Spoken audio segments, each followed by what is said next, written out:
Hello friends, चलिए आज हम लोग बिहार सीरीज में बिहार के नदियों को देखते हैं।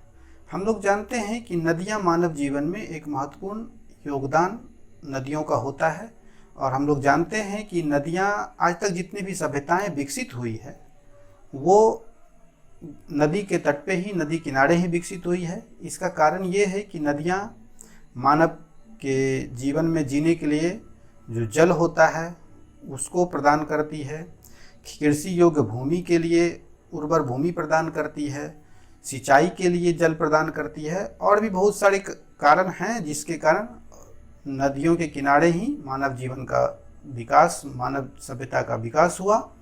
तो बिहार में भी नदियाँ बहुत महत्वपूर्ण योगदान देती है क्योंकि बिहार एक कृषि प्रधान देश है, तो इस कारण से भी यहाँ नदियों की महत्ता बढ़ जाती है।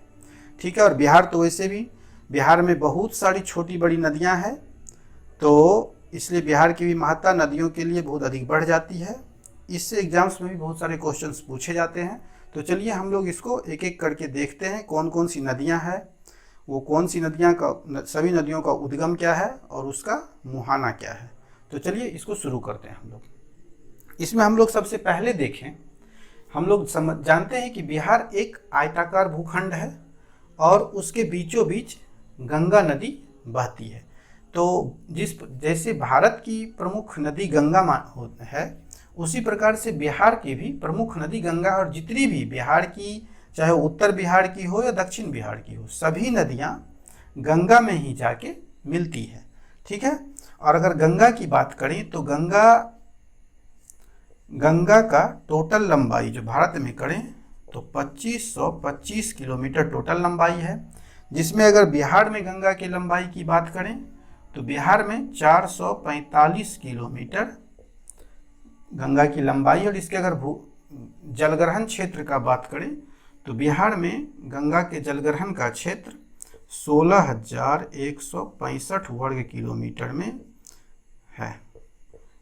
16,165 वर्ग किलोमीटर में इसका जलग्रहण क्षेत्र फैला हुआ है। ठीक है, तो क्या देखिए 2525 किलोमीटर कुल लंबाई है गंगा की, जिसमें बिहार में 445 किलोमीटर में इसकी लंबाई है और इसका जलग्रहण क्षेत्र बिहार में 16,165 वर्ग किलोमीटर में है। ठीक है, और गंगा बिहार में प्रवेश कहाँ से करती है? गंगा बिहार में निकलती है गंगोत्री हिमानी से, गौमुख नामक स्थान से गंगा निकलती है और बिहार में ये चौसा के पास प्रवेश करती है और कटिहार के पास ये बाहर निकलती है और पश्चिम बंगाल में चली जाती है और बहते हुए ये पश्चिम बंगाल से फिर बंगाल की खाड़ी में जाके गिरती है। तो इस प्रकार हम लोगों ने गंगा के उद्गम, लंबाई, कुल लंबाई, बिहार में लंबाई, जलग्रहण क्षेत्र और बिहार में प्रवेश और मुहाने को देखा। अब गंगा में जो भी बिहार की और भी सहायक नदियां हैं और जो भी बिहार की मुख्य नदियां हैं, वो गंगा में किधर से, उसका उद्गम कहाँ है और गंगा में वो कहाँ पे मिलती है, इसको हम लोग देखते हैं। तो बिहार के नदियों को समझने से पहले हम लोग ये समझते हैं कि बिहार के नदियों को दो भागों में बांट के समझते हैं। ठीक है, एक पहला है हिमालयी नदियाँ। हिमालयी नदियाँ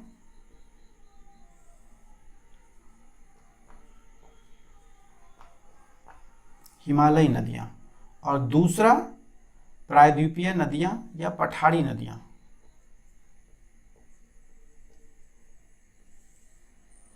प्रायद्वीपीय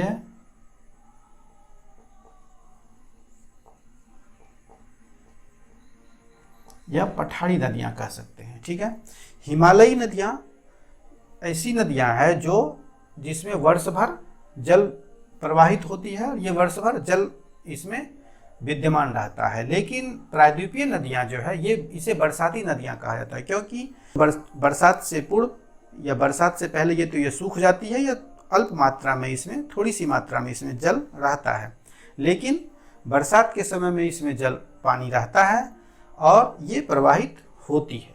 ठीक है, तो अब चलिए देखते हैं हम लोग ये हिमालयी नदियाँ कौन कौन सी है और प्रायद्वीपीय नदियाँ कौन कौन सी हैं। तो हम लोग जानते हैं इधर क्या नॉर्थ,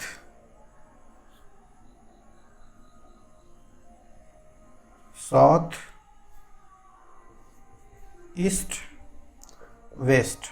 ठीक है, ये तो हम लोग जानते हैं कि बिहार के उत्तर में नेपाल है। नेपाल का क्षेत्र हिमालय पर्वत से आच्छादित है और जो भी उत्तर बिहार की जो भी नदियां हैं वो सब हिमालय से निकलती है, इसलिए इसको हिमालयी नदियां कहा जाता है। इसमें हम लोग सबसे पहले अगर देखें तो सबसे पहली नदी है सरयू नदी। सरयू नदी बिहार और यूपी के बीच बॉर्डर कुछ दूर तक सीमा निर्धारण भी करती है और पहाड़ी क्षेत्र में सरयू नदी बिहार और यूपी के बीच में सीमा निर्धारण भी करती है। और ये सरयू नदी सारण के पास बिहार में प्रवेश करती है और छपरा के पास आके गंगा में मिल जाती है सरयू। इसे पहाड़ी क्षेत्र में कर्नाली भी कहा जाता है, सरयू या घाघरा। घाघरा पहाड़ी क्षेत्र में सरयू या घाघरा, इसे पहाड़ी क्षेत्र में कर्नाली कहा जाता है, मैदानी क्षेत्र में इसे सरयू नदी कहा जाता है। ये बिहार और यूपी के बीच में सीमा निर्धारण भी करती है। ये प्रवेश बिहार में कहाँ करती है? सारण के पास। और गंगा में कहाँ मिलती है? छपरा के पास ये गंगा में आके मिलती है। उसके बाद जो दूसरी प्रमुख नदी है वो नदी है बूढ़ी गंडक। बूढ़ी गंडक कहाँ से निकलती है? बूढ़ी गंडक सोमेश्वर पहाड़ी से निकलती है और ये बिहार में प्रवेश करती है और ये बिहार में प्रवेश करती है कहाँ पे? पश्चिमी चंपारण में। पश्चिमी चंपारण में ये बिहार में प्रवेश करती है और ये गंगा में आके मिलती है मुंगेर के पास। ठीक है, एक दूसरी, पहली है क्या? सरयू, दूसरी है बूढ़ी गंडक, तीसरी है गंडक नदी, दूसरी है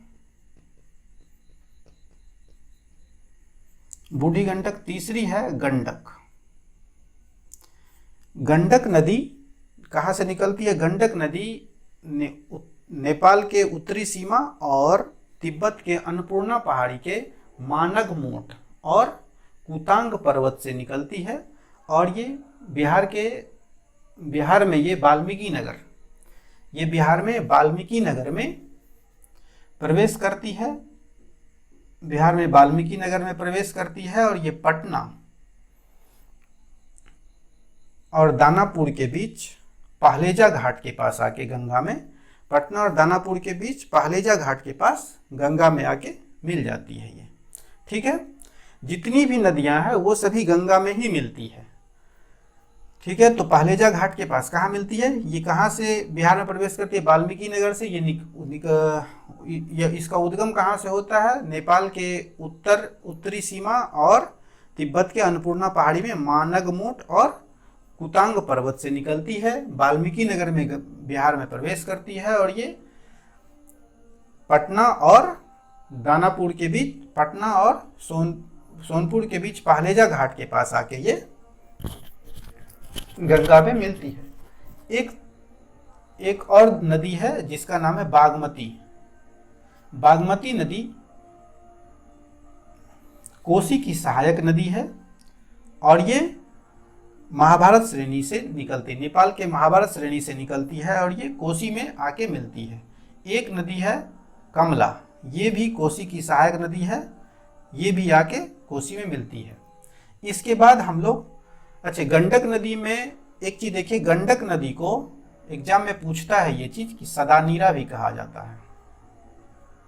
गंडक नदी को सदानीरा भी कहा जाता है। सदानीरा इसलिए कहा जाता है, सदानीरा इसलिए कहा जाता है क्योंकि इसमें वर्ष भर अत्यधिक मात्रा में जल भरा रहता है, जिस कारण से इसको सदानीरा कहा जाता है। ठीक है, तो गंडक। उसके बाद कोसी नदी की बात करते हैं। कोसी नदी नेपाल के गोसाई धाम चोटी से निकलती है। नेपाल में ये सप्त धाराओं में बहती है, जिसके कारण से इसे सप्तकोशी भी नेपाल में कहा जाता है। ये बिहार में सुपौल जिले में प्रवेश करती है। सातों धाराएं एक होके कोसी पर नाम हो जाता है इसका, और ये बिहार के सुपौल जिले में प्रवेश करती है और ये सुपौल जिले में प्रवेश करते हुए ये कुर्सेला के पास आके, कहाँ पे? कुर्सेला के पास आके ये गंगा में मिल जाती है। ठीक है, इसकी सहायक नदी हम लोगों ने कौन कौन सा देखा, कमला और बागमती। ठीक है, ये सप्तकोशी के नाम से नेपाल में बहती है, बिहार में कोसी के नाम से सुपौल जिले में प्रवेश करती है और कुर्सेला के पास आके गंगा में मिल जाती है। उसके बाद एक महत्वपूर्ण नदी है जिसे कहा जाता है महानंदा। महानंदा नदी बिहार में के सबसे उत्तर और पूर्व दिशा से बिहार में प्रवेश करती है। ये हिमालय श्रेणी के दार्जिलिंग पहाड़ी से निकलती है और किशनगंज जिले में बिहार में प्रवेश करती है और किशनगंज जिले के बाद ये पूर्णिया से प्रवाहित होते हुए कटिहार के मनिहारी नामक स्थान पे जाके गंगा से मिलती है। ठीक है, तो इस प्रकार से हम लोगों ने देखा उत्तर बिहार की जो कुछ नदियां थी, जिसमें प्रमुख था सरयू, बूढ़ी गंडक, गंडक, बागमती, कमला, कोसी और महानंदा। महानंदा नदी के बारे में क्या देखा हम लोगों ने कि महानंदा नदी सबसे उत्तर पूर्व से बिहार में आके मिलती है। और अगर यहाँ बात करें कि सबसे दक्षिण पश्चिम से कौन सी नदी आके मिलती है, तो सबसे दक्षिण पश्चिम से सरयू नदी आके उससे, और ये सीमा का निर्धारण भी करती है। उसके बाद हम लोग चलते हैं प्रायद्वीपीय नदी, ये हो गया हिमालयी नदियाँ। अब हम लोग देखते हैं प्रायद्वीपीय नदियों को। प्रायद्वीपीय नदियों में जो मुख्य नदी है उसमें नाम आता है, उसमें सबसे पहला नाम है कर्मनासा नदी का। कर्मनासा नदी को बिहार में अपवित्र अशुभ नदी भी माना जाता है। ठीक है, कर्मनासा नदी को बिहार में अपवित्र अशुभ नदी भी माना जाता है। कर्मनासा नदी भी बिहार और उत्तर प्रदेश के बीच सीमा का निर्धारण करती है। कर्मनासा नदी भी बिहार और उत्तर प्रदेश के बीच सीमा का निर्धारण करती है और ये विंध्याचल पर्वत श्रेणी से निकलती है और चौसा के पास ही आके ये गंगा में मिलती है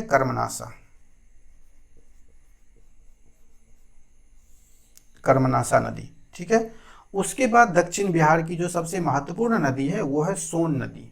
सोन नदी मध्य प्रदेश के अमरकंटक पहाड़ी से निकलती है।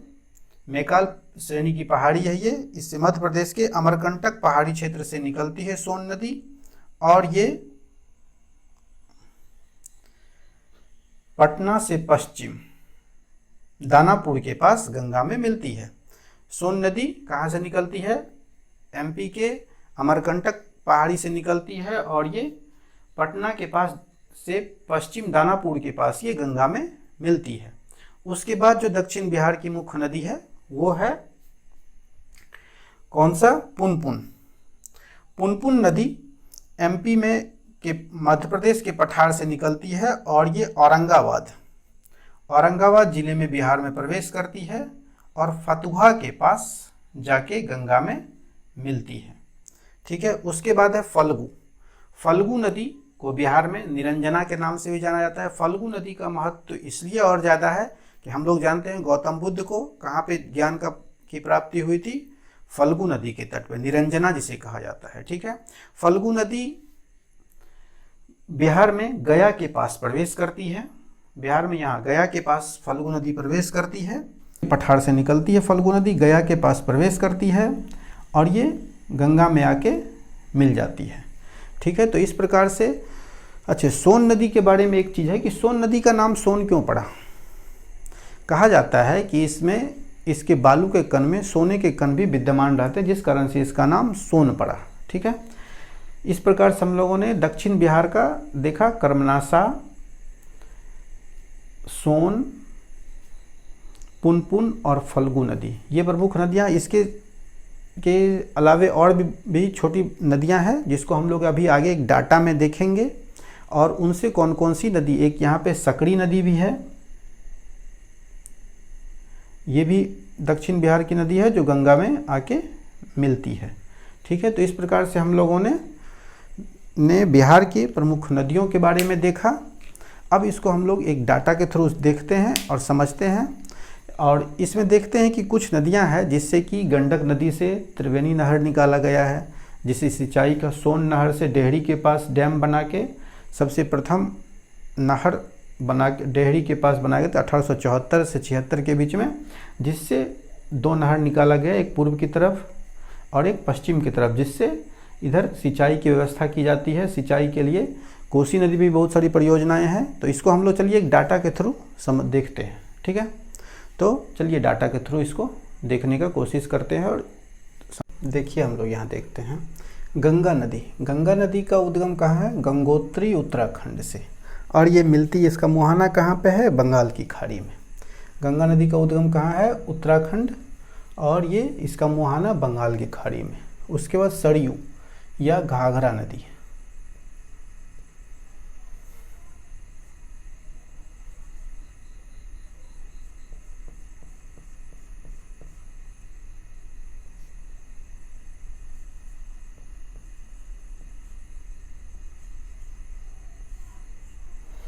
सरयू या घाघरा, इसका उद्गम कहाँ पे है? मपचाचुंग हिमनद से नेपाल में। नम्पा नेपाल में, मपचाचुंग हिमनद से होता है सरयू। घाघरा का नेपाल में, और ये इसका मुहाना का है गंगा में छपरा के पास, ठीक है। गंगा में कहाँ पे है मुहाना? छपरा के पास। उसके बाद यहाँ एक चीज़ हम लोग और ऐड करते जाएं, ये कहाँ पे? चौसा के पास, बिहार में प्रवेश करता है। चौसा के पास, बिहार में चौसा के पास। सरयू कहाँ प्रवेश करता है? सारण के पास। सरयू सारण के पास प्रवेश करता है और गंगा में मिलता है छपरा के पास। उसके बाद गंडक नदी कहाँ से निकलती है? मानगमोट और कुतांग, नेपाल और तिब्बत से निकलती है। ये बिहार में प्रवेश करती है, और इसका मुहाना है गंगा में सोनपुर के पास। गंडक नदी कहाँ पे प्रवेश करती है बिहार में? वाल्मीकि नगर के पास।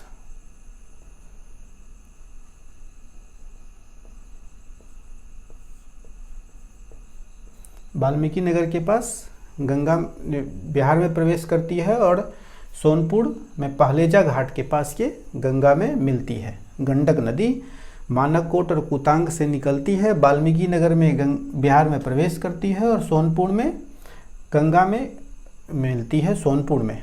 उसके बाद बूढ़ी गंडक कहाँ से निकलती है? सोमेश्वर पहाड़ी से, और ये पश्चिमी चंपारण में बिहार में प्रवेश करती है। अच्छा, यहाँ पे कन्फ्यूज नहीं है, वाल्मीकि नगर भी पश्चिमी चंपारण में ही है, बस जगह एग्जैक्ट जगह जहाँ पे ये गंडक नदी बिहार में प्रवेश करती है। और सोमेश्वर पहाड़ी से निकलती है बूढ़ी गंडक, ये भी पश्चिमी चंपारण में बिहार में प्रवेश करती है, और गंगा में मुंगेर के पास मिलती है। उसके बाद है बागमती नदी महाभारत श्रेणी की नदी की से निकलती है नेपाल से, और ये दरभंगा मधुबनी के पास बिहार में प्रवेश करती है और कोसी में मिलती है। उसके बाद कमला नदी भी महाभारत श्रेणी की नदी है, और ये बागमती नदी में मिलती है। कमला नदी कहाँ पे? अच्छा, ये प्रवेश करती है जयनगर के पास, दरभंगा में जयनगर के पास।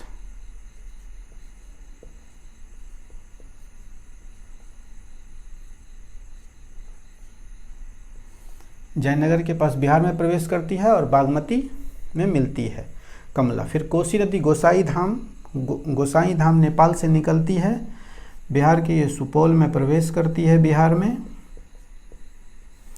और ये कहाँ मिलती है?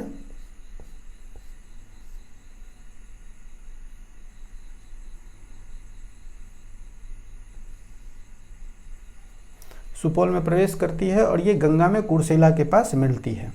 फिर महानंदा नदी दार्जिलिंग पहाड़ी से निकलती है, और ये बिहार में प्रवेश करती है कहाँ पे? किशनगंज में। किशनगंज में प्रवेश करती है, और ये गंगा में कटिहार के पास मिलती है। मनिहारी नामक जगह पे, एग्जैक्ट जगह है इसका नाम मनिहारी में प्रवेश करती है। यहाँ पे हम लोगों ने क्या देखा था कि जो यहाँ त्रिवेणी नहर, क्या बोले थे हम लोग? त्रिवेणी नहर गंडक नदी से निकाली गई 1904 में। गंडक नदी से त्रिवेणी नहर निकाली गई है कब? 1904 में निकाली गई है त्रिवेणी नहर गंडक नदी से, ठीक है। यहाँ पे देखिए गंडक नदी इधर है, गंडक यहाँ पे आ जाए हम लोग, देखिए त्रिवेणी नहर गंडक नदी से 1904 में निकाली गई है। उसके बाद कर्मनासा दक्षिण बिहार में कर्मनासा विंध्याचल पहाड़ी से निकलती है, और ये चौसा के पास, चौसा के पास गंगा में मिल जाती है। फिर सोन नदी अमरकंटक मध्य प्रदेश से निकलती है, दानापुर, पटना से पहले दानापुर के पास गंगा से मिलती है। उसके बाद पुनपुन, पुनपुन एमपी के पठार, मध्य प्रदेश के पठार से निकलती है, रोहतास नहीं, औरंगाबाद के पास।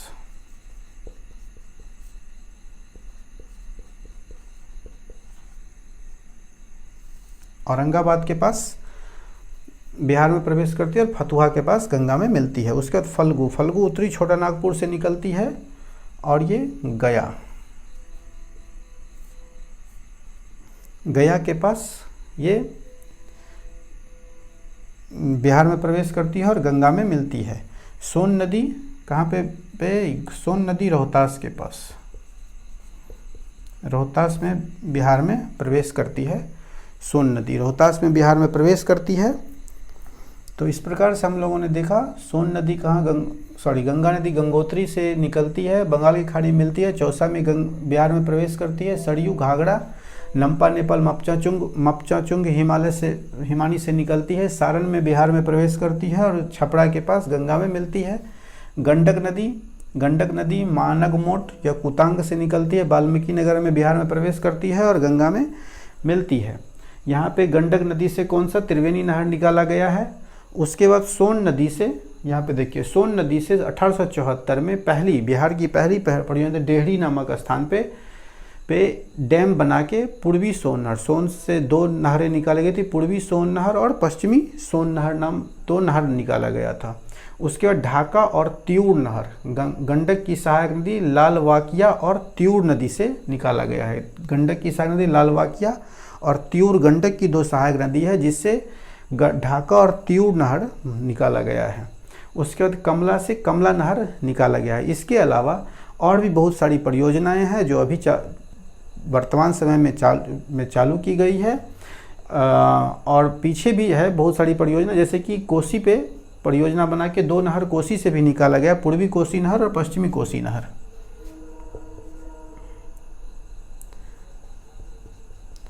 कोसी पे भी बांध बनाकर 2 नहर निकाला गया है, पूर्वी कोसी नहर और पश्चिमी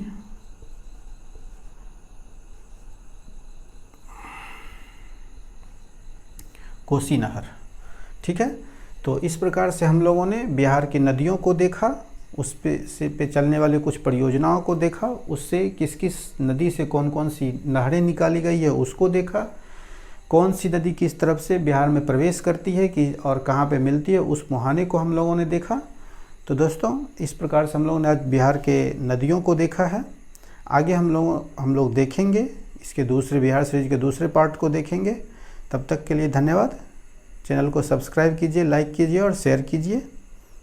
गुड बाय।